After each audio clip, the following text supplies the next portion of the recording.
তুমি কি কখনো ভেবে দেখেছো যে মানুষটা তোমার জন্য সবচেয়ে বেশি কাঁদে তাকেই তুমি সবচেয়ে বেশি কষ্ট দিচ্ছ? সে মানুষটা হয়তো এখনো তোমার অপেক্ষায় বসে আছে, কিন্তু তুমি তা দেখতেই পাচ্ছ না। এই ভুলটা আমরা প্রায় সবাই করি, কিন্তু যখন বুঝি তখন অনেকটাই দেরি হয়ে যায়। আজকের এই গল্পটা সেই মানুষদের জন্য যারা ভালোবাসাকে দঙ্গন ভেবে নিয়ে হারিয়ে ফেলে। যে মানুষ তোমাকে সত্যিকার ভালোবাসে সে কখনো সেটা বলে বলে প্রমাণ করতে আসে না। সে প্রমাণ করে তার সময়ে, তার ধৈর্যে, তার নীরব সহ্য করার ক্ষমতায়। কিন্তু আমরা এই নীরব ভালোবাসাকে দুর্বলতা ভাবি আর সেই মানুষকে দঙ্গর মনে করি। এটাই সবচেয়ে বড় ভুল, যেটা একটা সম্পর্ককে ভেতর থেকে ধীরে ধীরে ভেঙে দেয়। আসো আজকে বুঝি কেন আমরা যাকে ভালোবাসি তাকেই সবচেয়ে বেশি কষ্ট দিয়ে ফেলি। প্রথম কারণটা হলো আমরা ধরে নিই সে তো আমার, সে কোথাও যাবে না কখনো। এই ভাবনাটাই সবচেয়ে বিপজ্জনক, কারণ কেউ চিরকাল অপেক্ষা করে না কারো জন্য। রাহেলা নামের একটি মেয়ে ছিল, সে তার মাকে সবসময় বলতো পরে কথা বলবো, এখন ব্যস্ত। প্রতিদিন মা ফোন করতেন, প্রতিদিন রাহেলা কাজের কথা বলে ফোন কেটে দিতেন।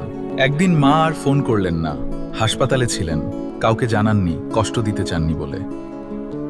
রাহেলা যখন পৌঁছালো তখন মায়ের হাত ধরে শুধু বলতে পারল। এই দুঃখিত কথাটা অনেক দেরিতে আসে আমাদের জীবনে, যখন আর কোনো লাভ হয় না। দ্বিতীয় কারণ হলো আমরা বাইরের মানুষের সামনে ভালো থাকি আর ঘরে ফিরে রাগ ঢালি।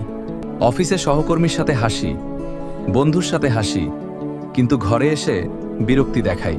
যে মানুষটা রাতে ঘুমানোর আগে তোমার জন্য পানি রাখে তাকে তুমি কষ্ট দিচ্ছ প্রতিদিন, কারণ সে তোমার কাছের মানুষ। তুমি ভাবো সে বুঝবে, সে সহ্য করবে, সে থাকবে, কিন্তু সহ্যের একটা সীমা আছে। এমনকি সবচেয়ে গভীর ভালোবাসারও একটা ভাঙার বিন্দু থাকে। তৃতীয় কারণ হলো আমরা অ্যাপ্রিসিয়েশন দিতে ভুলে যাই, ছোট কাজকে ছোট মনে করি। সে প্রত্যেকদিন রান্না করে, তুমি কি একবারও বলেছ আজকের রান্নাটা সত্যি অনেক ভালো হয়েছে? সে সারা রাত জেগে তোমার অসুখের সময় পাশে থেকেছে, তুমি কি সেটা মনে রেখেছ? ছোট ছোট কৃতজ্ঞতা না দেখালে মানুষ ধীরে ধীরে অদৃশ্য অনুভব করতে শুরু করে। চতুর্থ কারণটা হলো আমরা সম্পর্কে সময় দেওয়া বন্ধ করে দিই, রুটিনে হারিয়ে যাই। প্রথম দিকে ঘন্টার পর ঘন্টা কথা বলতাম, এখন মাঝে মাঝে একটা সকালও ঠিকমতো হয় না। সম্পর্ক একটা গাছের মতো, প্রতিদিন একটু পানি না দিলে সে একদিন শুকিয়ে যাবেই। পঞ্চম কারণটা সবচেয়ে গভীর, আমরা নিজের কষ্টগুলো তার উপর ফেলে দিই অজান্তে। নিজে যখন কষ্টে থাকি তখন তার সাথেই সবচেয়ে বেশি কঠিন ব্যবহার করে ফেলি। সে কিছু জিজ্ঞেস করে, রাগ করি, সে চুপ থাকে, তবুও রাগ করি, আর সে সহ্য করে। কিন্তু একটা সময় সে আর জিজ্ঞেস করে না, চুপও করে না, শুধু ধীরে ধীরে দূরে চলে যায়। আরিফ নামের একজন ছিল, সে ভাবতো তার স্ত্রী সব বুঝবে, কারণ সে তাকে ভালোবাসে। বছরের পর বছর সে কথা শোনেনি, মতামতকে সম্মান দেয়নি, সময় দেয়নি যথেষ্ট পরিমাণে। আরিফ সেদিন বুঝেছিল ভালোবাসা থাকলেই সম্পর্ক টিকে না, যত্ন না থাকলে হারিয়ে যায়। তাই আজ থেকেই কিছুটা বদলাও, শুধু বড় কিছু নয়, ছোট থেকে শুরু করো।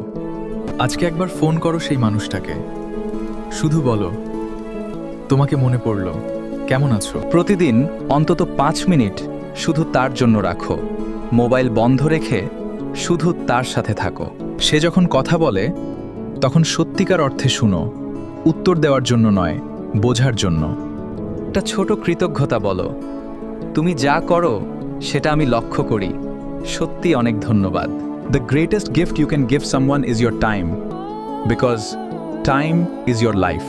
যে মানুষটা তোমার জন্য সব সহ্য করে সে কিন্তু সুপার হিউম্যান নয়, সেও মানুষ, সেও ভাঙে। তাকে হারানোর আগে বুঝে নাও, কারণ কিছু মানুষ একবার চলে গেলে আর ফিরে আসে না।